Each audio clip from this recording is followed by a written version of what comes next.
ADHD and menopause and Swiss cheese in your brain. Okay, right, so that's done. So at least I know that I've done that.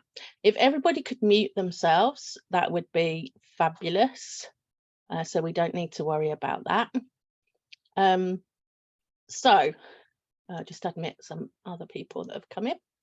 So tonight we don't have anything prepared. So this is very off the cuff. Last week we suddenly thought, oh, do you know what? It is the birthday of our white paper that we published last year, Autism, Girls and Keeping It All Inside. And this time last year, we had, so many tweets and messages on Facebook and Instagram about the white paper, and it was lovely. So we thought we needed to do something to celebrate. So we're celebrating the first birthday of our white paper, and we're celebrating International Women's Day, and we're celebrating just over a year of being a charity. So I thought we'd get us all together so that we could pool our collective brains. We do have Vicky, our trustee, in the background. She probably isn't going to come out and reveal herself tonight, but we might manage to persuade her, who knows.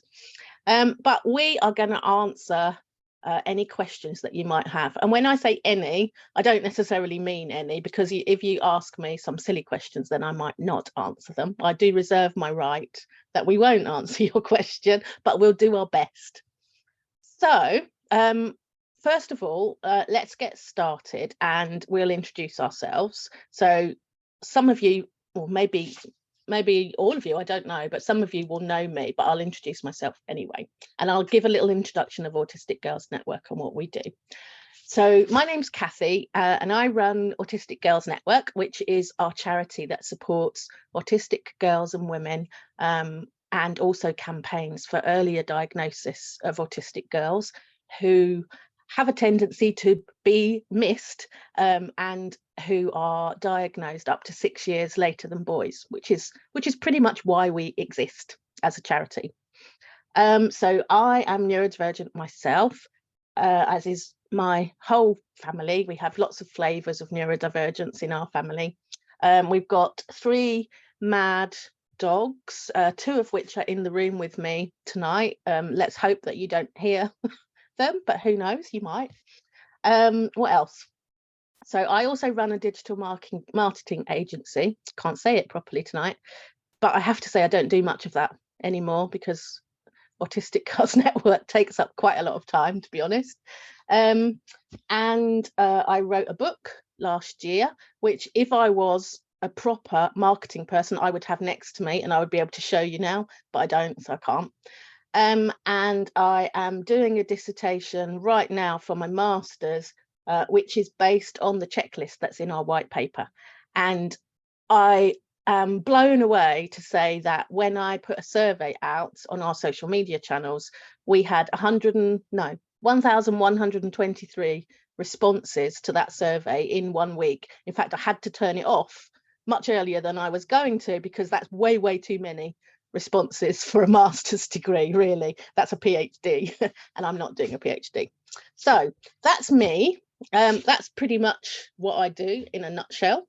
So now I'm going to go to our co-chair Claire and ask her to introduce herself. Hi everyone, I'm Claire, as Cathy said, co-chair of Autistic Girls Network charity. My day job at the moment is mummy, pretty much. I'm autistic. I had a diagnosis at the age of 49, and I'm sure many of you will appreciate that when you watch your children growing up. So I've got 3 kids. I've got one who's 22, and don't ask, one that's 7 months and one that's 5.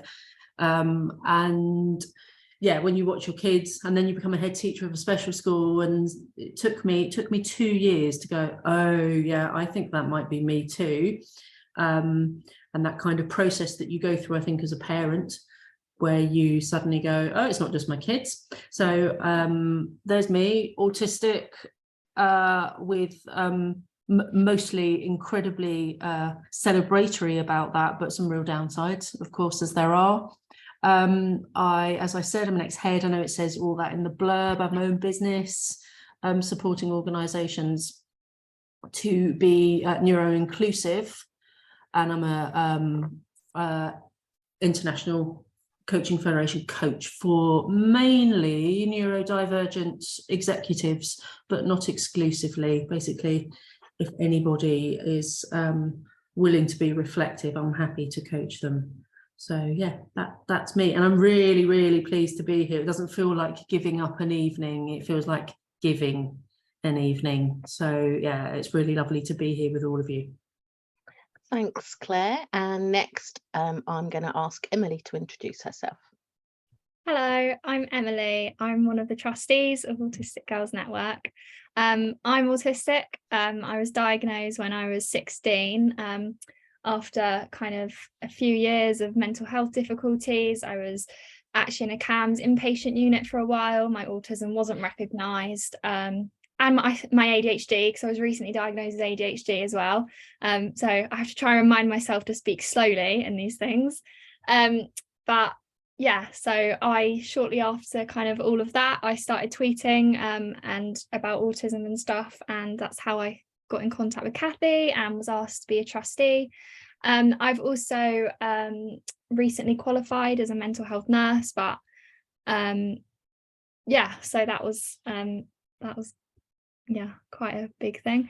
So yeah, that's me.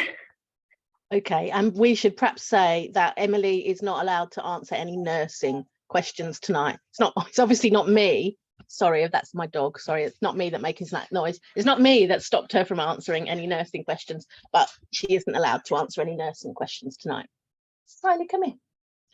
Okay, so we don't have anything prepared to say because this is a Q&A. Let me try and shut my dog up. So we're waiting for questions from you. So we would like to hear about what you'd like to know about. So either you're sorry, I'm going to pick my dog up so she shuts up. Either you can raise your hand and Vicky will go and unmute you, or you're very welcome to type your question in the chat.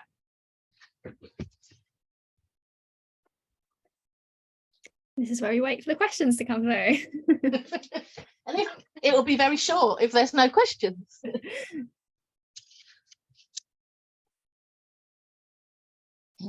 Oh, I can see some people have got their hands up. Jenny, do you want to unmute yourself? Hello. Hello. Oh, it's always great being the first one to go. So I'll kick off. We have two ADHD girls, 7 and 10, newly discovered, and I'm also newly discovered ADHD at the age of 38. Mm-hmm. But what I'm struggling with in particular with my youngest is we think she's got alexithymia, and she's really struggling to identify feelings and emotions and feelings within her body, and that is presenting as anxiety. Everything that she feels in her body, she is reading as anxiety, and so a lot of the time she's just on the edge of meltdown or overwhelm because she can't recognize what she's feeling. How do we approach that in terms of supporting her to learn about what it is that she's feeling so that she can feel less anxious? Okay, does anyone else want to tackle that before I do? No? Okay, you little scaredy cat, you. Okay, so perhaps we need, in case everyone doesn't know what alexithymia is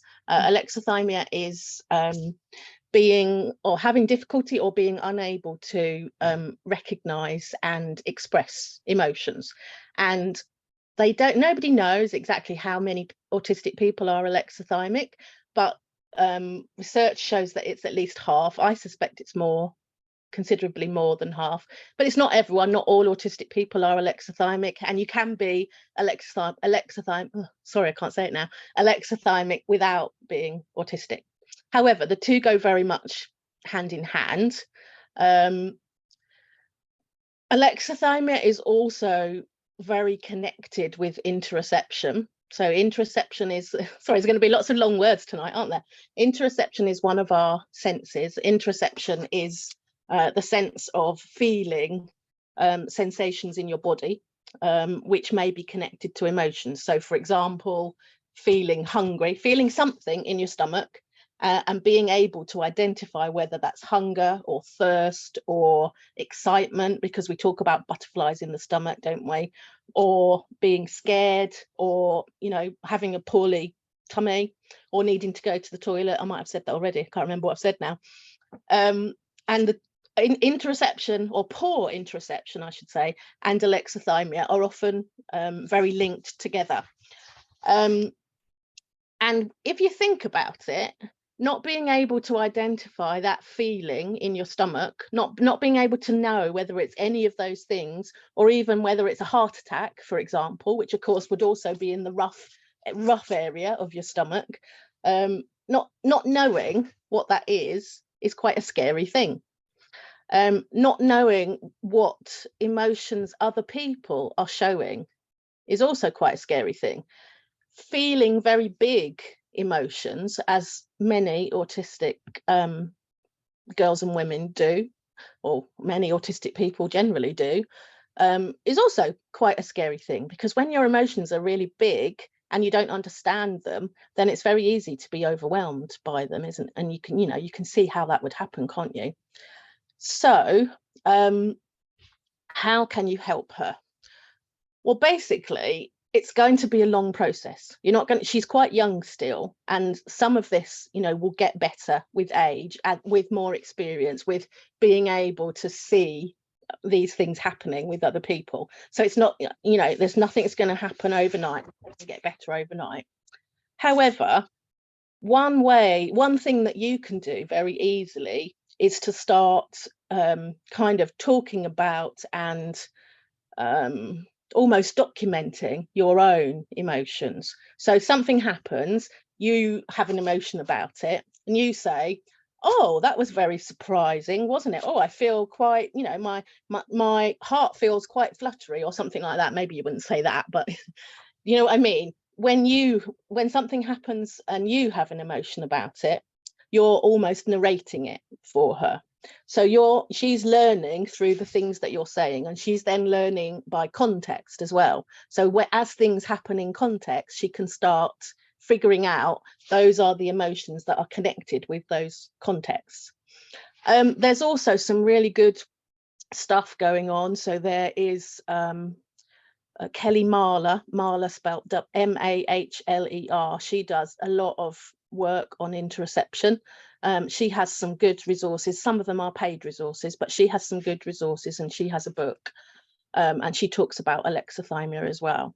There's also some resources on our website. Emily has written some resources on our website, and I think the alexithymia one's up, isn't it, Emily, or is it the interoception one up? No, I think it's that one that's Yeah. up. Is there anything that you would like to add, Emily?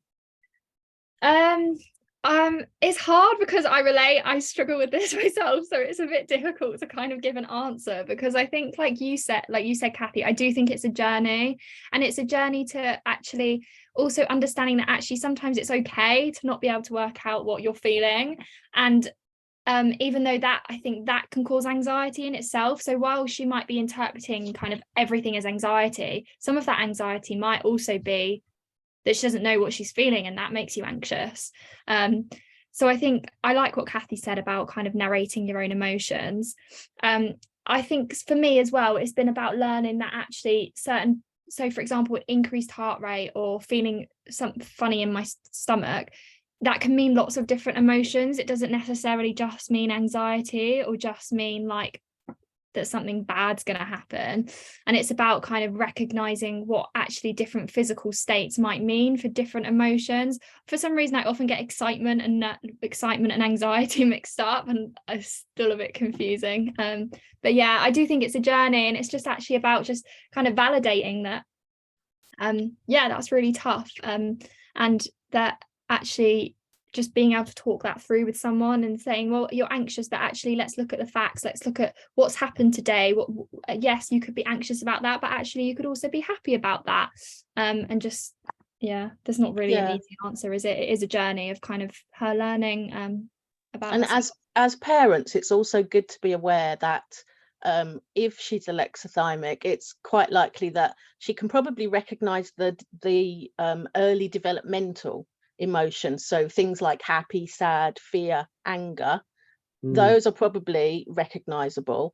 But then the issue you get then is that she can't recognize all of the, I call them smaller emotions. There's nothing small about them, but you know what I mean?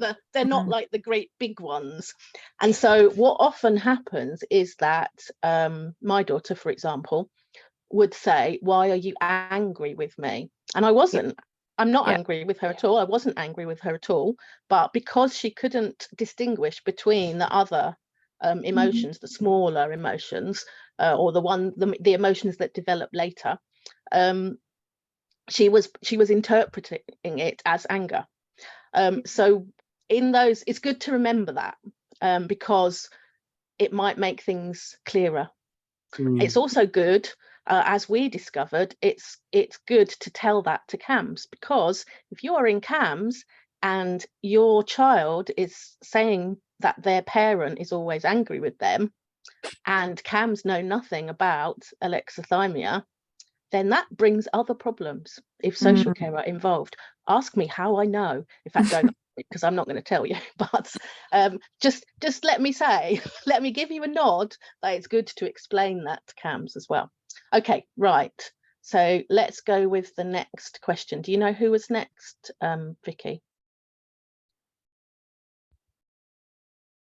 I'm going to say it was Lorna. Lorna, would you like to unmute yourself? And then we'll go with a written question. I think Tanya Otana was next. Okay. Okay. Sorry, yes, we go with Tanya. Sorry. Thank you. I mean, I'm at my wit's end. I have a 15-year-old who has likely got ADHD, just been seen by CAMHS, who's been school phobic and having panic attacks. But my youngest is on the path to being diagnosed with autism. It's taken about a year. We're going to get, sorry, I take my sweetie out. We're going to get the diagnosis next week. And it's very likely that they're going to say she's autistic. She is in a snowballing state at the moment and not going to school. She's having frequent meltdowns. She's in a very negative place. I am just at my wit's end to know how to support her. She stays in bed all day. She hardly eats. She has got up miraculously and gone out to Scouts tonight, but then she got up and got ready for school this morning. But the simple act of starting to brush her hair wouldn't lie right. So it sent her into a complete overdrive. She was throwing things. I thought the mirrors were going to smash. She was punching me. She was hitting herself. And then that went on for about 50 minutes, shouting, screaming, stamping the floors so violently. I thought the whole house was going to come down. And then, of course, she's exhausted and sleeps the rest of the day. And this is just a regular pattern. She never wants to talk about it afterwards. And I just don't know how to get through to her. I'm just at my wit's end. Okay, right. I suspect that Claire and Emily are probably going to say the same thing as me, which is it sounds very much like autistic burnout. So I'm conscious that I've spoken quite a lot. So Claire, would you like to come in? Or she can also. While she's waiting, I just want to show everyone. I don't know if oh wait. I pulled up your book, actually, Cathy, which is absolutely fantastic. I don't know if people can see that. Yeah, it's called Nurturing Your Autistic Young Person. It's really useful. It's been great. But I'm not finding that I'm able to put anything into practice. Just nothing is working. Okay, hang on. So I think the first thing to say is she went to Scouts tonight. And that's how wonderful. And I completely appreciate that from your perspective, nothing's working. But if she went to Scouts, that's quite major. However she is when she gets back, that's a big deal. It's a win. I get that. Yeah, and I think there are two separate things here. There's her and there's you. And for her, this is not from a parental angle. This is from me as a younger person angle, removing the stress, whatever that was the only thing that worked for me. And I think expectation from your parent that you will get up, that you will wash, that you will do this, that you will do that is pressure. And, you know, I mean, I don't know whether there's any kind of like PDA aspect, but massive. So therefore, anything, of course, is a threat. Any kind of expectation is anxiety inducing, and then aggression and all the things that might come with that. And I mean, I've learned now, I don't even go into her bedroom in the morning. I literally just have to call from outside, good morning, are you up? And she's immediately grumpy and on and offensive straight away. So with things like that, I would just say good morning, because the "are you up?" That's a question. Good morning, are you up? It's a demand. Right. So okay. if you can genuine, it has to be genuine. If you can genuinely give choices that you feel would be workable for her, would you like breakfast right now, or would you like to wait? You know, just I can't even ask her anything like that. Okay, so anything is a demand. Nothing works. Yeah, I think what's happened is she's already got the sense of pressure and demand of I've got to get to school, and she gets so stressed about getting her bag ready, and I try and get her to do it the night before. Nothing works, because she then is still in a complete tizzy, and even just brushing her hair, that sends her into such a state. So it sounds, so at the weekend, is she exactly the same? She has moments like that. The other element to it is we're in the middle of a horrible divorce, and so we're doing week on, week off. So she's got all of that she's dealing with as well. It's pretty horrific. So I guess and I'm sure the others will hear, but school sounds like it's a big trigger then. Oh, it's massively, yeah. She's being bullied as well, and school have done nothing. So things generally do come back to school, and we've all got experience of that on both sides of it. I think in an ideal world, I am even thinking about not having my 5-year-old go to school. You know, that's where I'm at the moment. I just think, how much pressure can you realistically, and most people aren't in the position to be able to do that, how much can you remove that pressure so that then when she does go to school, it's more of a choice? It's a difficult one. I'm going to let the others answer, because I know Cathy and Emily, you may have that from a personal perspective as well. But so my daughter, we reached the point where my daughter couldn't go to school anymore, and she was out she was out on and off for about 18 months. But there was a very specific point where it became very clear that there would be, you know, possibly fatal consequences if she carried on going to school. And I think that this is something that comes up a lot in the group, loads in the Facebook group, and I see it a lot in the Not Fine in School group as well on Facebook.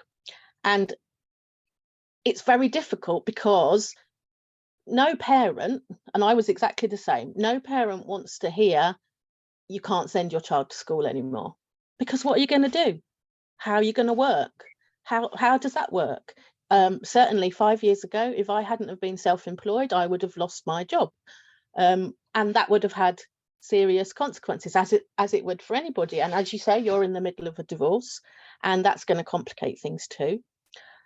However, having said that, with my other hat on, as my AGN hat on, standing up for your daughter, I would say that you need to think,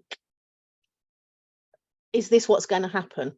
And if it is what's going to happen, then continuing with what is obviously very traumatic for her is only going to make her mental health worse.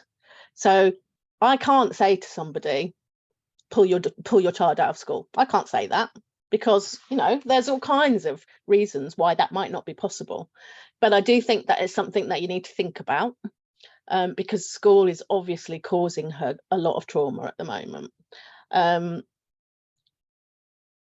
As far as, I don't know what the alternative would be, you know, I have said it to her, you know, will we think about doing homeschooling? Will we think about finding another school that's more supportive and has better pastoral care, you know? But Yeah, she's probably not going to engage with that at the moment, because that's still No. more change. That's more change. I know. You know, changing schools, having to make different friends again, you know, that's a huge transition in itself.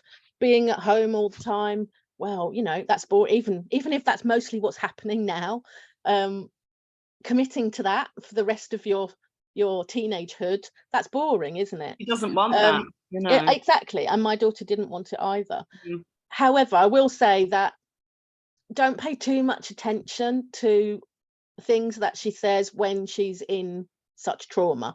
You know, don't take things to heart that she says when she's in such trauma. You can turn your camera off if you want to. You don't feel like you have to be on camera. Okay. This will pass. If she's in autistic burnout, she needs rest. She needs time alone. She needs to be able to chill. She needs the removal of pressure. And I would, you know, with the divorce as well, I would ask her what she wants to be doing. Does she, just for now, not forever, but just for now, does she want to be going between places? And obviously that's something entirely personal to you. No, she's not moving. It's me that's moving every week. Oh, okay. So for, you know, in terms of autistic burnout, really the only cure for it is rest and removal of demands and a very low sensory arousal environment. Do you want to come in at all, Emily? No. Okay. So is that all right? Yeah, thank you so much. That's really helpful. Chin up, because, you know, it does get better. It will get better. I promise you. Okay, right. I'm going to take a written question now, and I think Vicky's sent me some, so let me have a look. Oh, sent me quite a lot. Okay, I will try to get to the beginning of them. Oh, it looks like we've probably got quite a lot of questions now. We probably need to talk quicker, or we're not going to get through them. Very cute baby, by the way. Oh, Claire's gone. Okay. Right, so hang on a sec. How can we, Sophie says, how can we prevent school, secondary mainstream, from fast tracking to CAMHS when it's support, not pills, that our daughter needs? The school just want to locate the blame anxiety within our daughter. Emily, do you want to come in there? Because you did training with CAMHS, didn't you?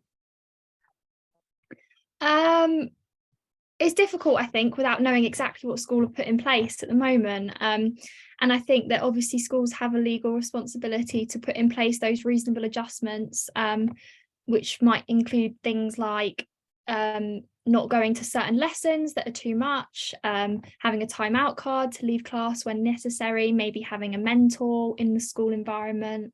There are so many different things. I think we've got a list of some somewhere on our website. And there are so many different things that school have to put in place. It's really hard to know, isn't it? Because obviously I don't know the exact situation, but I'm hoping that the Senko's involved, hoping that they're supportive. But I think also with CAMHS, I think CAMHS don't really jump straight. They don't often jump straight to medication. That's normally kind of what they want to avoid, from my experience anyway. And sometimes it might be helpful having someone to talk to. So I think that I don't necessarily think that that CAMHS is a bad idea, but what was I saying? But yeah, school need to put in that support probably first, because CAMHS will probably say that. If you see CAMHS, they'll probably say, oh, school need to put in that support first.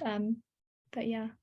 Yeah, I would agree. It's pretty hard to get medication out of CAMHS, so I wouldn't assume that medication is going to be the first solution. It's much more likely that you'll be, I mean, depending what's happening, of course, it's much more likely that you'll be offered some kind of group therapy. If you are and your daughter is autistic, please make sure with CAMHS that is adapted. It will be CBT that they offer before anything else. Make sure that's adapted for autism.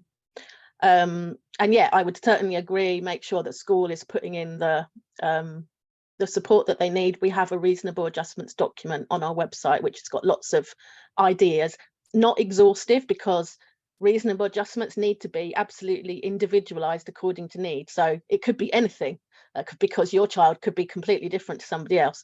But there's lots of ideas in there for school. Also think about an EHCP as well. Claire, do you want to add anything?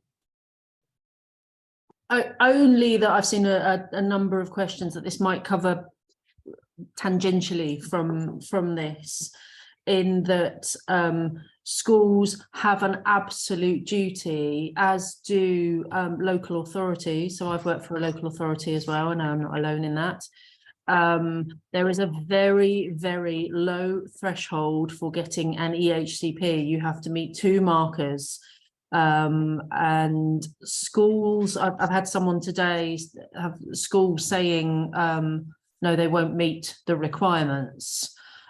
Don't take that. Talk to us, talk to people, the schools need to make, as Cathy said, reasonable adjustments. Don't let them do the generic ones if the generic ones don't work for your child. I think that's the biggest thing that I would say. And remember that there are plenty, and this is me as an educational professional, there are plenty of professionals who do not know what they're talking about, as I know many of you will know, and they range from the clinical side, they range, education, teachers, Senkos and head teachers. Just make sure that you get the support you need, because I would throw it right back to the school. A number of these questions, I would throw things right back to the school. Okay, right, I'm going to take another written question and then I'll go to Lorna, because I know she's had her hand up for a while. Does anyone have any advice on career paths? My 11-year-old autistic daughter is very clever and capable, but her anxiety and sensory overload means she can't access learning. She's currently just about managing 3 days a week at school, but doesn't follow the curriculum. She has an EHCP and a place at a mainstream secondary school, but we can't see her sitting any exams. We don't mind what she does long term, we just want her to be happy and fulfilled. It's really hard to help her plan for the future when the rest of the world is rooted in the go to school, pass exams, get job. Does anyone have any tips or resources for something that might be good for a neurodivergent girl? Okay, well, I will start. I have worked from home for the last 20 years and run my own business for, I don't know, 10 years of that maybe. I can't see, well, I definitely can't ever work in an office ever again. So yeah, I get it. It is hard because our whole system is based around exams. It's based around, doing everything at a certain time, doing everything at a certain age. However, definitely there is absolutely no reason why you need GCSEs when you are 16 and A-levels when you're 18. You can take these exams at any time. It is harder, of course, to take them when you're older, just because of the actual admin reasons of it, and being able to sit in an exam hall and pay for the exams. It is harder, but it's definitely not impossible. You can also do things like degrees, foundation degrees and things like that without having some of those qualifications. So I would say don't worry too much. And also she's only 11, so we don't know what will happen at the moment. She's got a long time till she needs to worry about that. So anything that she decides she wants to do at 11, she will have changed her mind by 18 anyway. I wanted to be a vet, I think, when I was 11, and then I decided that I didn't want to stick my hand up a cow's bottom. So things change. Emily, do you want to come in there? You don't need to put your hand up. But I didn't know you knew I wanted to talk or not. I was going to say pretty similar to you, and that things really do change, and it is crazy, I think, sometimes to see the shift, especially when young autistic people are really kind of nurtured and given the space that they need to just kind of learn about themselves and learn what they like. I think at the age of 11, just letting her kind of spend time doing things that she enjoys and following those interests. And actually there are a lot of autistic people that go into kind of work with something that they're one of their special interests or something that they're really interested in, because they can just focus so well on it, and brings them a lot of joy. And yeah, working from home is a great option. I also think, yeah, a lot can change in kind of a few years' time, and even if it doesn't, like Cathy said, there is no rush to get GCSEs, to get A levels. It feels like there feels like such a pressure because that's how the system works. But there are so many young people who just don't at that age, and then when they're 20, they might go to college and do things. There is no way I thought I would be a nurse going back 4 years. It was a very kind of last minute decision that I made, and actually even 5 years ago there were certain environments I just couldn't manage in. I was so overwhelmed all of the time. I struggled in social, I still struggle obviously, but I was just overwhelmed and burnt out, and there's no way anyone really would have thought I would manage in that kind of job, and maybe I won't manage, but at the moment I am, and I'm enjoying it. So I just kind of nurture her interests, and I'm sure you'll get to see her go on lots of kind of different journeys with interests and kind of different ideas of what she might want to be, and that's sometimes quite exciting. Claire, do you want to do a bit of coaching?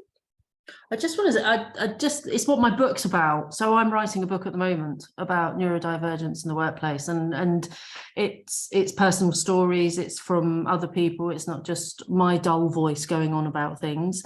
But one of the things thematically that comes up is find your tribe, and actually find very clearly look for. So if you've got a LinkedIn account, and she can go and look on that, as much as I really struggle with LinkedIn, if you type in neurodiversity, neurodivergence, what you do is you get a list of people who are talking about, let's make these adjustments, let's make our workplace neuro-inclusive, blah, blah, blah. And it's almost like you're not quite so alone. There are a lot of people out there talking about it. I don't always like them, but there's a lot of people out there who, are saying some wonderful things about our brains, about our divergent brains. And I think if she starts reading about others who are successful, and I mean successful in so many divergent ways, the way we are, you just realize that there is a world out there that doesn't have to be the one that schools tell you that it is. There is stuff out there. Go find those people. And I'll keep it really brief, just because you guys are in a rush, but thank you so much. That was great to hear. So thank you. You're welcome. So we've got a large resource list on our website with a list of books and a list of YouTube channels, for example. So you might be able to find something there that might help her. Right, I'm going to go to Lorna. Sorry, Lorna, I know you've had your hand up ages. Not at all. Thank you very much. I think the simple question is sort of advice on telling between what's going on in a teenage brain and what's going on in a neurodivergent brain, because I find that my husband and I clash a little bit on this. He's trying to understand teenage girls. I feel like I've been a teenage girl, and so I don't need to understand that so much. And so I'm doing everything I can to understand autism and how it manifests. And I've got a daughter who has been diagnosed with autism and anxiety, but she is very reluctant to get help, to take any suggestions of help, to stick out, to, which is a very teenage thing. So I'm struggling with conversations with her where I'm trying to work out where to put a boundary in place, because that's what a teenager would need in the situation, and where to give, because I'm afraid that she will reach burnout if I keep pushing her to go to school, for example. And I just can't tell. I feel like, particularly because of the autistic piece, my gut instinct, I can't listen to it anymore because I don't trust it. I don't necessarily believe that I'm right, that I know what I'm doing. And so if anybody's got any guidance on that, I'd be really, really grateful. Thank you. Okay, so she's been diagnosed autistic. So your husband's point of view, is he questioning the diagnosis, or? Originally he was, but I think it's more that he doesn't want me to lean too heavily on the autistic side of things, as in it could be just that she's being teenage as well. Yeah, and she is a teenager as well, so there, you know, there will be an element of that. I would say, has she only recently been diagnosed? Yeah, September. Yeah, so I would say it's super common, probably much more common than the opposite, to reject that diagnosis straight away, because there's a stigma to being autistic. And she will have, I don't know how old she is, but she will have heard 12. So she will have heard for years, you know, things in the playground that weren't very complimentary, maybe, to autistic people. Yeah. She knows that there is stigma to it. And, you know, if she's been masking all this time, so she is autistic. So that means if she was only just diagnosed, that means she has been masking.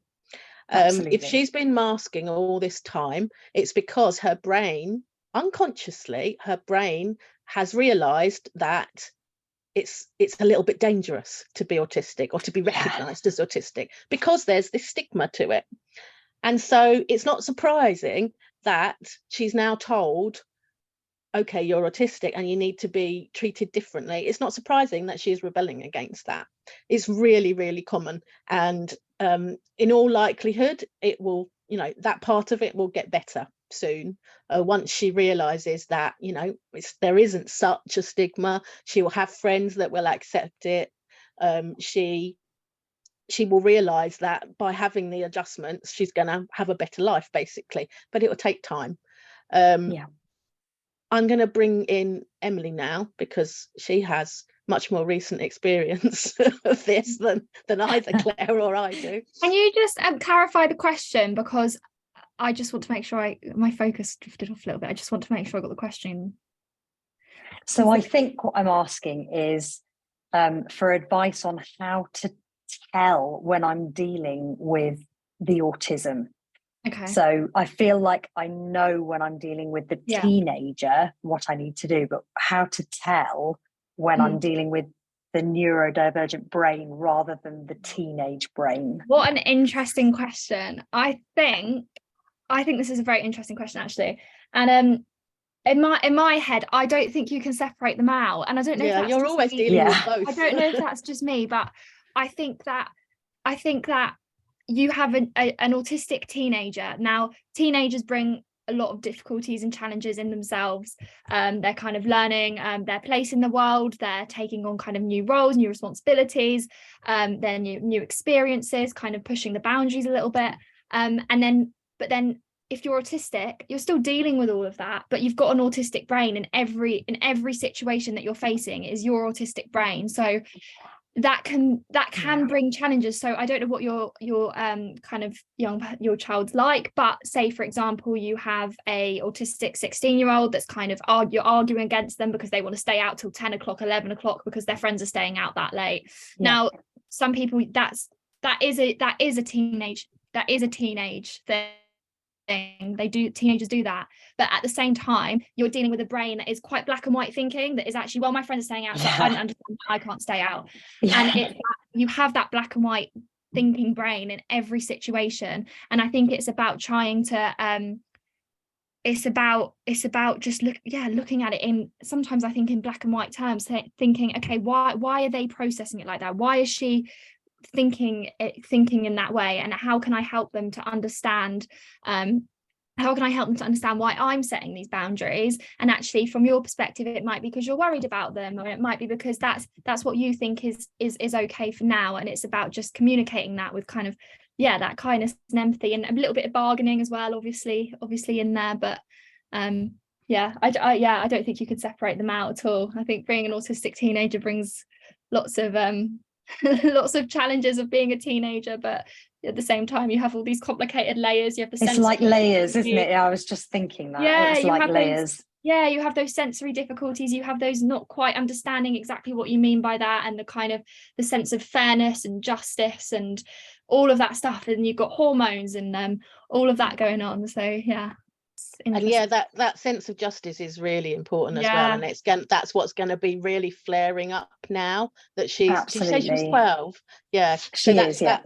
That is going to be massively flaring up now, and she's going to be she's not only going to be needing a sense of justice for herself. Everything needs to feel fair for herself, because that's what justice is all about. But she's going to start feeling a real sense of social justice about what's going on around her as well.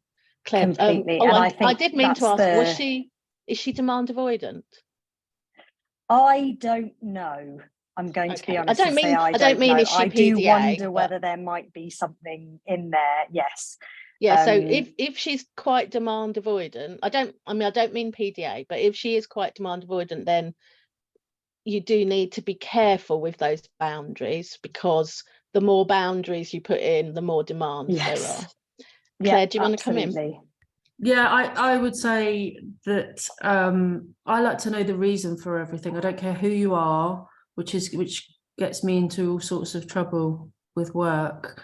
If you've not got a good enough reason, from my perspective, then I will struggle with that. And I think that I completely agree with Emily about you are dealing with an autistic young person. There is no separation. At the age of 14, my mother said to me, arguing with you is like arguing with a lawyer. At the age of 40, my mother said, arguing with you is like arguing with a lawyer. Nothing has changed. My sense of justice has worsened, perhaps, because I feel like I have a voice now and I can stand up and I will, do things that maybe I couldn't have done at the age of 12 or 14 in the same way, but I'm no different. And I do think that it's kind of the argument. There will be people who have the with autism argument and the autistic. For me, I am autistic. There is no separation. I don't put it on like a dress, not that I would wear one most of the time, but it's who I am. But I think about the diagnosis side of things, having had 49 years of masking, when I got my diagnosis, I did exactly what Cathy said, and I said it's ridiculous. It's not ridiculous. It really isn't. But I had all of the things that were just saying it's an excuse. That's me at 49. At 12, what is she dealing with? Yeah. Yeah, I think so much of that ties into the school argument. The sense of she's extraordinarily bright. So when she starts arguing about why it's unjust that anyone should be going to school at all, it's very good. She's very good at it. And I think, I don't know what to say, because my answer as a parent of kids up to this point would have been, well, that's what the government says. It's legal requirement. That's what you do. And that doesn't wash anymore. Schools are compliance based. This is me as an ex-head of mainstream as well as special. Schools are about, and don't get me wrong, there are some wonderful schools. I don't want this to be about school bashing, because there are some great ones, but they are about towing the line. And if you don't, it then becomes about power. And if you are neurodivergent, power and rank mean very little to you if there's no justifiable reason or cause. Yeah. Or it's not applied fairly. Okay, that makes so much sense. Thank you. Can I pick a question which I feel like in my brain anyway kind of means this? So there was a question, I think there's been a couple actually, about puberty, and one person said, can you give any advice about puberty? I have a daughter on the cusp, she knows all the facts, more about how to help autistic 12-year-old with various sensory issues. I just feel like this is quite good to answer, because I think as a teenager, as an autistic teenager, I think you've got all these hormones kind of kicking in, and that makes everything a lot harder, I think, especially with sensory needs. And I think to begin with, it's just about recognizing that actually those sensory needs can be really heightened at certain times, at certain times for girls, and is that okay that we discuss this, Cathy? Of course it is. Go wild, discuss what you want. So I've read some stuff recently that's kind of talking about how the hardest times in kind of an autistic woman's life is kind of puberty, pregnancy and menopause, and obviously we're seeing a lot more research coming out about menopause now for sure, but I think puberty as well, especially when kind of girls are having to go into that school environment, and actually certain times of the month their sensory needs might be even higher, and they might not know why. And I think it's sometimes about recognizing that pattern with various sensory issues. There are different things that that could potentially help. I don't know, Cathy, whether you have any suggestions. Yeah, so I think it's always worth, I hesitate to say secretly, but it is worth you kind of observing, maybe to yourself rather than you know, with your daughter, although that completely depends on your relationship with your daughter, of course, but it is worth noting, you know, is it getting worse at specific times of the month, and then that might give you a reason why it's getting worse. It's definitely worth, you know, with periods, etc., it's really worth kind of educating yourself, if you're not autistic yourself, educating yourself about the extra sensory difficulties of having a period, of dealing with a period, of dealing with the mess of a period, because periods are messy, and sometimes that's not nice, and sometimes that brings extra sensory sensitivity. We often, there's quite a lot of questions about this quite often in the group, so if you do have something like this going on, then it's worth searching our Facebook group, because there's lots and lots of questions about periods, about period pants, which are often recommended. It's also likely that, I mean, there's so much more research that needs to be done, but it's very likely that the hormone lift at certain times of month is also really increasing sensory sensitivities. And not only that, but, you know, bringing that emotion to, we've talked about big emotions tonight and how big emotions are really overwhelming and exhausting and difficult to understand if you don't if you're alexithymic and you're not able to recognize and describe emotions, then having, you know, we're mostly women on here tonight, for those of us who have periods, we realize, you know, we remember that big emotional rush that you can get and feeling, you know, like you could cry at any moment. Bring that to being autistic and being a teenager and not actually understanding emotions, then it's understandable why puberty is a really, I mean, it's a difficult time for everybody, isn't it? Let's face it. But it's understandable why it is extra difficult. And I think that it's no coincidence that puberty is often when burnout starts, it's often when crisis behavior starts. And we might not know that it's crisis behavior at the time when it's at the beginning, and we'll put it down to school difficulties, etc. And of course, school is a huge trigger in all of this. But I think there's much more research that needs to be done about like the onset of hormones and how it's causing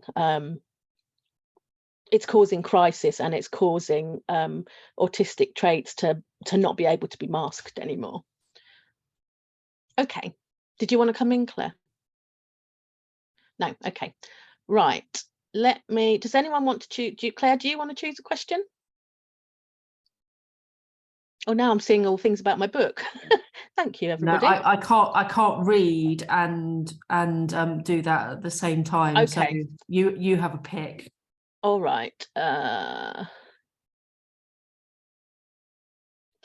There is one about sleep that I would imagine is quite okay, prevalent for everybody, or for some people, struggling to sleep, can't get back to sleep. I don't necessarily have a great answer for it, but I think it's something that I don't. To be honest, I don't have a great answer about getting back to sleep either.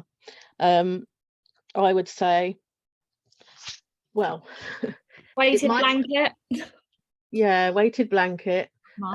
It might not be a very popular thing to say, but basically until we got an assistance dog or a puppy who's going to be hopefully my daughter's assistance dog, my daughter slept with me every night. So I'm not necessarily, this might not be what you want to hear, but that might need to happen, or that might make things better, sleeping with you. There are various apps, meditation apps, which are for children, which might help. Although, of course, that's a screen in the middle of the night, which, you know, most sleep professionals would not recommend to you. But I say meh to all of that, and I say if you need a screen in the middle of the night, then you have one. Things like white noise machines can help to keep you asleep better. But you know, nighttime is a really hard time, because that's the time when often you're alone, that's the time when it's quiet and it's dark, and that's the time when intrusive thoughts come in your head. So it is the most difficult time. Claire, did you want to come in? Yeah, I was going to say, I think knowing why night is a hard time is quite helpful. So reading up about why your brain is quite different and why you wake up with any kind of worries. For me, it helps me very much know why something is happening. I might not be able to control it, but it eases the anxiety around it. I can fall asleep after coffee with a PlayStation if my brain is ready to sleep. So therefore there will be something that is stopping, but I would say it's very much based on an individual, just as Cathy said. For some people, like, I can read a book on a screen and that will help me fall asleep, but not everybody will. I can't listen to the calming things because it's sound, and if someone's got an irritating voice, I've got sensory processing issues as well. So it is about finding out what works for your daughter, and that might take some time. One thing you could try, and I don't know if it works, then this sounds really silly, is talking to your body. It actually works for our son as well. You start at your toes and you literally start talking to them and you tell them to relax. And you can feel it. Emily, you're nodding. You can feel. I do this every night with Headspace. Okay, so this was the only way I could get to sleep. And you literally feel your toes relax, and then you work. I never get further than my thighs. So it's worth doing it. Emily, do you think we're related? It's funny because sleep I've always struggled with massively, and I think there are two schools of thought here. Part of me is tempted to say, because for some young people routine helps massively, having the same bedtime every night, they know it's bedtime, going to sleep, fine. For me, growing up, I had a lot of anxiety about bedtime. It always worried me being the last person awake in the house, and I think that anxiety just stopped me falling asleep at night. And I really had to learn to kind of reframe how I viewed nighttime. So I used to think, I've got to fall asleep now. And I think I had to reframe it in my head as, actually, from this time till this time in the morning, this is just rest time. It doesn't matter if I sleep, although obviously sleep is very important. We want young people to be sleeping.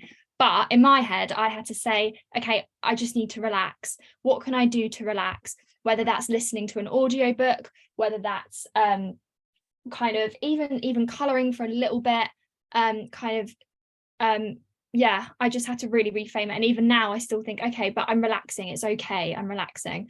Yeah, melatonin did help for me. I know that can be hard to kind of access, but melatonin helped a lot for me. And I think just if your child is really struggling with sleep, you just have to keep being persistent with the GP, with getting, whether that's a referral to a sleep clinic or something. Obviously we know sleep's so important.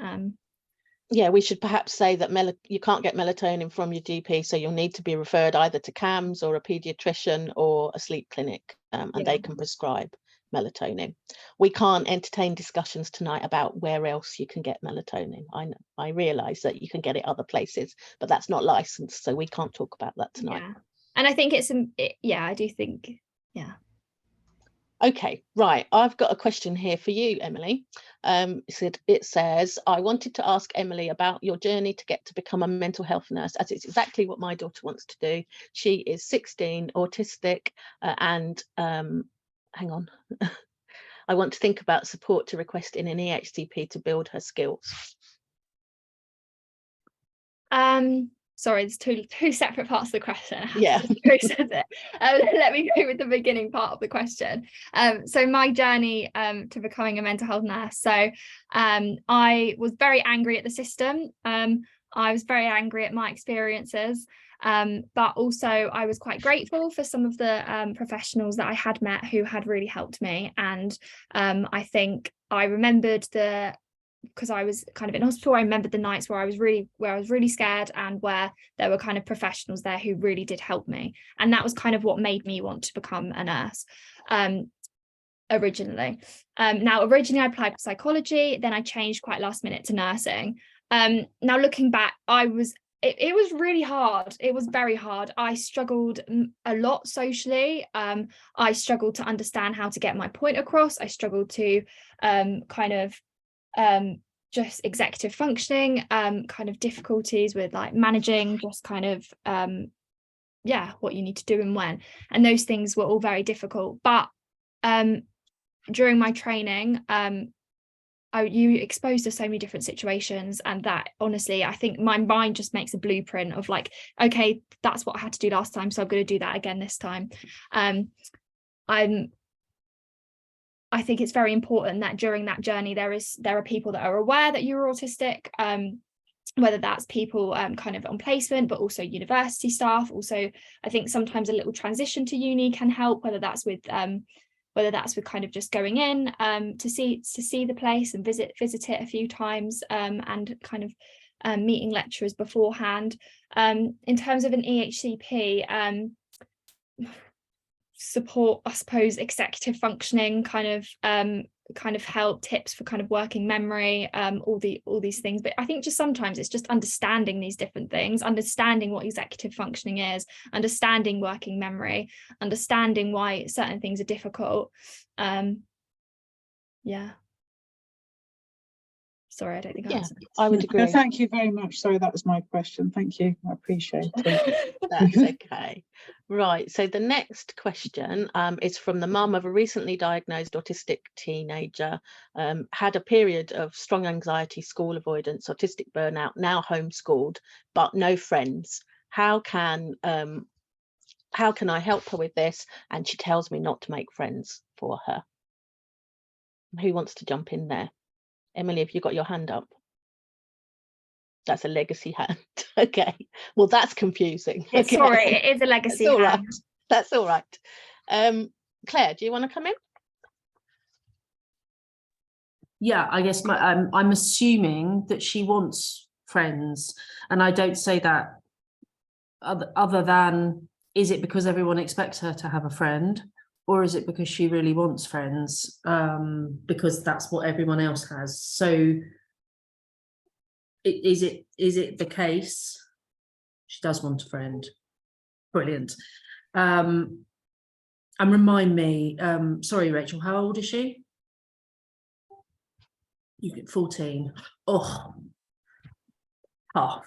That's tough. I think it's a similar thing to the work thing that I said, and it's about your tribe, and that might not come at 14. Well, I mean, I know it's a long while ago for me, but it's a horrible age anyway, and it's one of those ages where you are finding your identity. And obviously she's different to me, so I'm not going to project, but at the same time, the best bit of advice my mum gave me was, stop trying, be yourself, and they will come to you.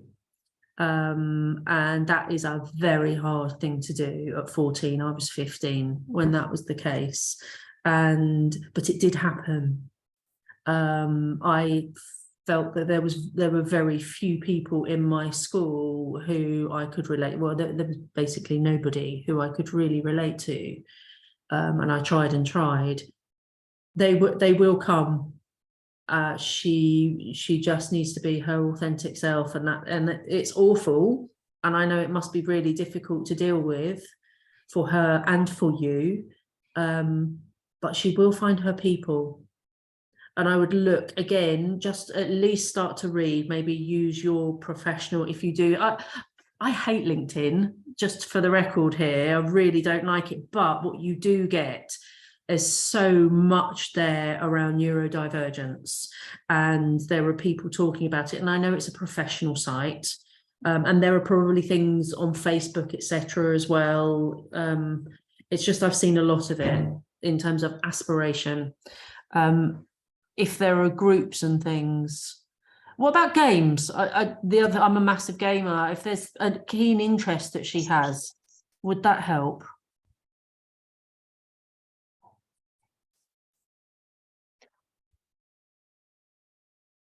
Okay, so if I were to come in, I would say don't discount virtual friends. Yeah.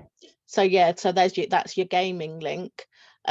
Virtual friends are real friends. I have friends that I've known for 22 years now. Some of them I've never met because they're in different countries, and we got to know each other when we were trying to get pregnant for the first time, and we have known each other ever since. And sometimes I talk to them every day, which is more than I talk to any friend in real life in this country, at least. I would also say think about her special interest, or her passionate interest is a term I prefer. If there's any groups around for that she can get involved in, it's more likely that she's going to be able to communicate well with neurodivergent people, but sometimes that can feel a little bit forced, because it's like you're neurodivergent and you're neurodivergent, so you might be friends, which it's never great to feel like that, is it? But it's much more likely that she's going to feel able to communicate well when she's with other people that are passionate about the same thing that she is. So if you can find a group that relates to her passionate interests, that's also something to think about. Did you want to come in, Emily, at all? No, I just think it's hard, isn't it? It is hard. It's just perseverance and just making sure she knows that she's wonderful as she is, and actually her value isn't based on how many friends she has, but that there are people that love her, and it's just building that up, isn't it? Like wisdom there from Emily tonight. We might put that on a poster, I think. I don't even know what I just said. I think that's hard. The best. Well, I'm recording it, so I can tell you. I'll play it back. It's just hard, isn't it? Because I think for so many of these things that we're talking about, there's not like a straightforward answer. Like there are all these questions and all these young people that are struggling with different things, and actually there isn't a straightforward answer. It's trial and error, seeing what works. Sometimes it's just time, it's patience and time, and just understanding. But it's a shame there's not a kind of a quick answer so that everyone was happy. Can I just say as well, Emily, that was amazing what you just said about she's now lovely. We all wish we'd written it down now. Like you say, it's recorded. I think being whatever your interest is as well, if it's different to what people expect, just accepting that and going with it. I love cars. I still play games. Just of note with the gaming thing, I was in game yesterday, and everyone in the queue was like this, looking down and everything. And then someone said something about favourite game, and then all of us were just talking, and you could tell the whole queue didn't want to talk to each other, didn't want to make eye contact until it was games, and then it was boom, boom, boom, boom. So find that thing, because there will be something, and there will be others out there who love that too. Just might take a little while to find it.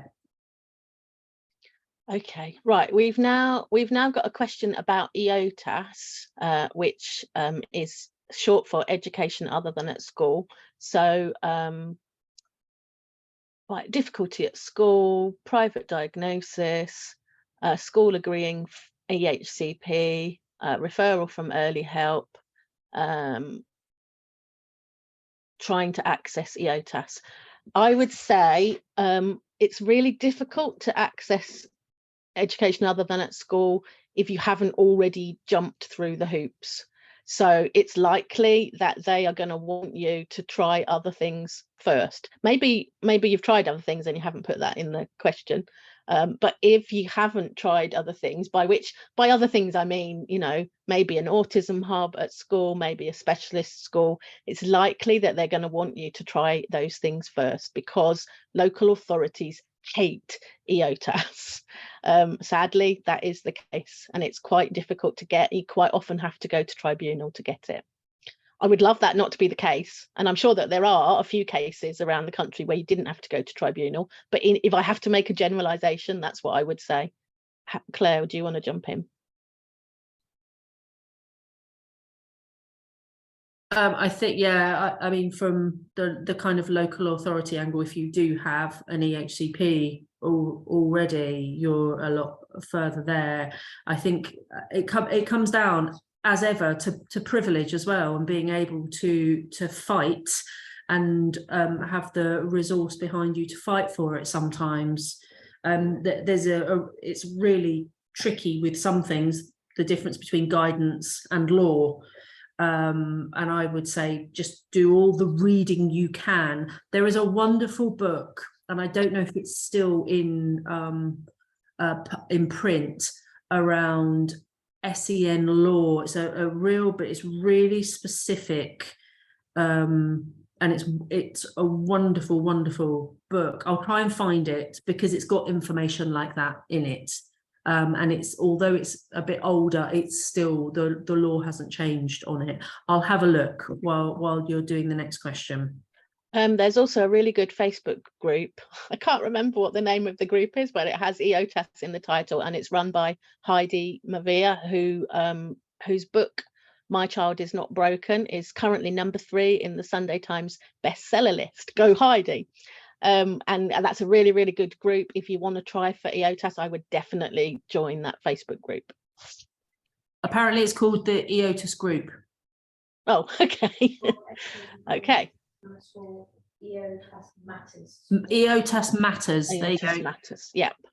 I had that in my head, but I didn't trust my instinct. Okay. By the way, somebody says, Anna says that I think the Breathe app really helped my autistic girl with recognizing and managing emotions. So I think it was it Tanya that we talked about emotions with? No, was it Lorna that we talked about emotions with? The Breathe app might be good. Right, can panel advisory bullying in secondary school? Why do you think autistic girls are so frequently targets, and what practical advice can you offer to deflect attention? I'm going to go to you, Claire, with this.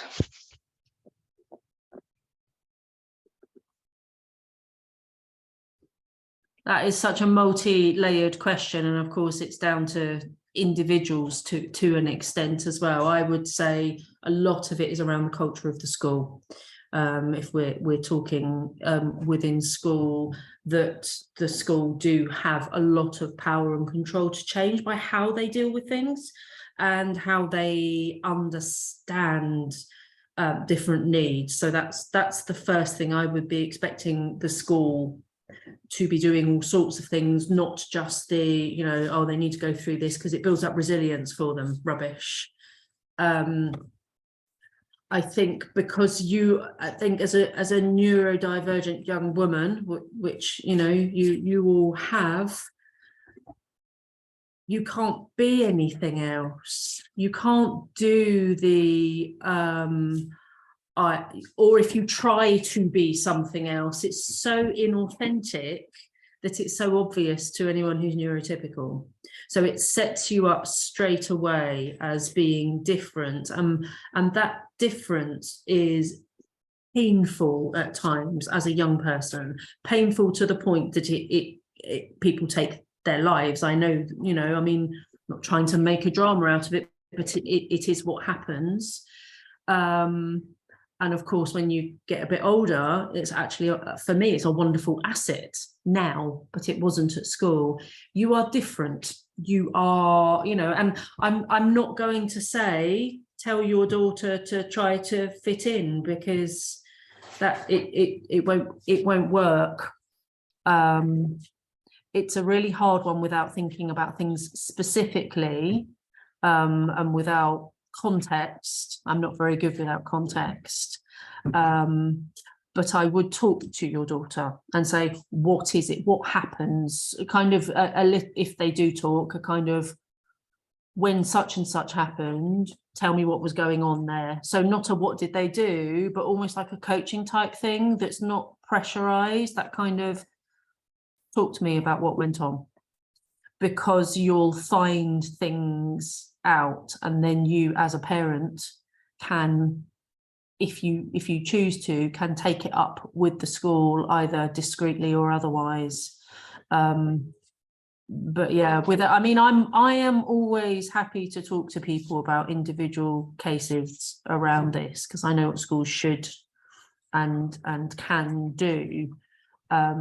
So I'd be happy if you wanted to talk. Can you hear me? Yeah.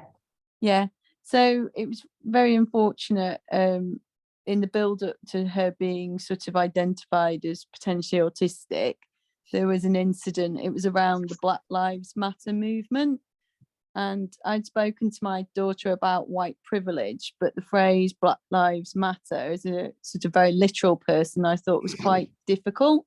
Okay. And she was essentially goaded into saying, "You probably think all lives matter." Oh. And as an 11-year-old, just got in a pickle And said yes. Said yes, and then was swamped by sort of 15 kids threatening to kick her head in, and then saying, "We're going to get you in the corridor." And how I've managed to keep my kid in school is just, I was a nightmare. It's still ongoing now. 18 months on, kids will still say, "You're that racist girl." Breaks my heart. What have the school done, Anna? I think they're very frightened of talking about race, to be honest. I think that it's a touch paper topic. It's a selective girls' grammar school. They're very on it, these girls. They know what they see in the media. It's once I'm sympathetic, you know, they feel righteous in what they're saying, but it's I can't get, you know, my daughter's been tarnished by this label. And I understand. Sorry, I didn't mean to interrupt. Sorry. No, it's just gonna, I think it will always follow her. I just sort of say to her, actions speak louder than words. Be true to yourself. Eventually these girls will see you for what you are, that you're a good person. I would say that it is wholly the school's responsibility to tackle it, and they shouldn't feel that they can't. That is a school culture issue, because they should be talking around the fact that, you know, yes, you're right around the all lives matter, but let's have a look at the context here. Let's have a look at the fact that you've got a young person who's neurodivergent, and it's an opportunity for the school to teach about neurodivergence. And if they're not doing that, then the school are at fault. I don't think the school have tried to do any education around neurodivergency. Then they need to. And I think that I think somebody said about like you know, I because it's a selective girls' school, I think there's tons of neurodivergent children there. Yeah. And I think they have sort of I'm dyslexic, so I won't get it right, but an LGB. Yeah. So I wonder whether there's scope to have like a neurodivergent society or autism hub. I think I'm going to go back to them, and I think somebody said earlier about having friends. My daughter has friends who are older and friends who are younger. She often finds that having people who are exactly the same age, that's harder to manage. So I think there's some scope there. If you want help with getting in touch with the school at all, then feel free to reach out. Okay, just remind me of it. Sorry, when I'm looking back, I won't remember who was who. What was your name? Me, I'm Claire Farmer. And if you are Claire. Just so I'm thinking who was Claire and who was, I've forgotten the other. Thank you. We all merge, no worries. We're just a person, really. Yeah, we're just one person. Okay, right. I'm afraid I can see that there is a lot of messages that I haven't seen, but we only have 10 minutes left, and I have promised that we are going to finish because Claire's got the baby to look after as well. So we are going to finish at 9. So we're only going to be able to take a few more questions, I'm afraid. So there is a question now about a 6-year-old who think probably is in autistic burnout. not going to school anymore, hardly leaving the house for 2 months, wants to be social, but it takes so much out of him. We have been advised to wait to tell him that he's autistic until he feels better. I have slowly started telling him about different brains, but how should I tell him when he's struggling? He's speaking about dying at the moment and telling me that he hates this world. It's really hard to speak to him about how he feels he hates it. Now, that's a really difficult situation, and I really, really feel for you, because he's only 6, and that's really young to be talking about dying. I would say part of the reason why he hates this world is probably because he knows that he's different. But he doesn't have a reason for being different at the moment. So I'm not sure that I agree with the advice to not tell him that he's autistic at the moment. How you frame it, of course, is what it's all about. He's not going to think that being autistic is a bad thing if you frame it in a way that doesn't show that. And kind of being anxious about telling him, and by the way, I don't blame you for being anxious about telling him, because you've been given advice not to tell him, and you're bound to be anxious anyway because of, you know, the things that he's saying and the state that he's in. I would just be matter of fact about it. And There's a seminar for parents with autistic teenage girls. So it's just really important to me that I really want. And I would just tell him, basically. I don't think that you need to worry that the being autistic is going to be what the really bad thing is. I think that you can frame it in a way that makes it a positive thing. Emily, you've got your hand up. Yeah, or I is was that a going legacy to hand? No, it's not this time. I was going to say that, yeah, I think he probably already knows that he's different. And I mean, whether you name it or not, he knows. And I think that just talking to him about how, like, we all have different brains, and actually some people's brains are maybe more like, yeah, some people's brains maybe are better at some things than others, and some people kind of find certain things harder than others, and it's because all our brains are just wired a little bit differently. And I think there's a video, I think, called Amazing Things Happen online, and sometimes I don't know if he's 6, it's I think some 6-year-olds might be able to listen to that, and it's just about him kind of recognizing that, oh yeah, my brain's a bit different, but actually, yeah, maybe sorry, then I can't remember what I'm saying, but I think that he should probably know, and whether there's anyone else you can kind of say, oh, this person's also autistic, and actually so's this person and this person, and look at the cool things they're doing. So whether that's there was a documentary recently, Chris Packham, he's nature, like, I don't actually know what he does, but I just know that he like does nature stuff, and just like showing that there's lots of people out there who are autistic actually, and there are people with brains like yours, and they do. Oh, Claire said Thomas the Tank's voice boy is autistic. So yeah, there are different kind of and that video, Amazing Things Happen, that's listed on our resources on our website. Claire, did you want to come in? I was just going to say that if you're given a reason for the fact that you already feel different, that is a positive one, then you don't go around thinking there's something wrong with you. You know, when you spend your life going, I know that there's something different to me, and you won't even necessarily put that into words, but you feel it in your whole being, and nearly the whole population is completely different, then you feel like you're the problem. If you make it that he's the kind of, you know, like everyone's just said, just different, then it makes it okay. It you know, for want of a better word, it normalizes it for him. It's just you, and you are wonderful. I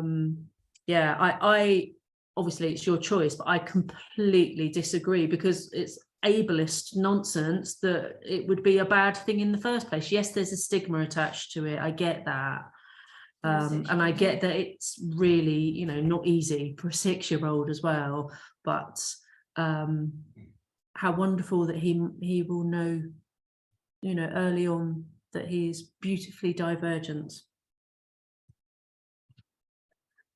Okay, right. I'm scrolling through the chat trying to find another question. So I found one that says, we've applied for a support dog but not heard back. I think all providers are utterly oversubscribed. Yes, they are. Any pointers on where to look for a support dog? I think the problem is that all of the charities have massive waiting lists. The charities that provide them for you, there are organisations where you can buy them and they cost, I don't know, 10,000, 12,000, you know, huge amount. So let me tell you about our assistance dog. He isn't an assistance dog yet because he's only 8 months. But he is a black lab that we bought as a puppy, and we are training him ourselves. So we are owner training him to be an assistance dog at some point. He's only 8 months, so he wouldn't possibly count as an assistance dog yet. We are actually training with an autistic trainer and behaviourist. We're lucky that we've got 2 autistic assistance dog trainers near us. Their names are Ruby, Betsy and Milo too. She is a really good, that's her Facebook page name. She's a really good person to follow if you want to learn about assistance dogs for autistic young people. And she will work with the young person and you at the same time. Some trainers won't do that. And also somebody called, whose Facebook page is called Perfectly Behaved, poor as in PAW. Again, she is autistic, and we train with her. We train with her every Thursday afternoon.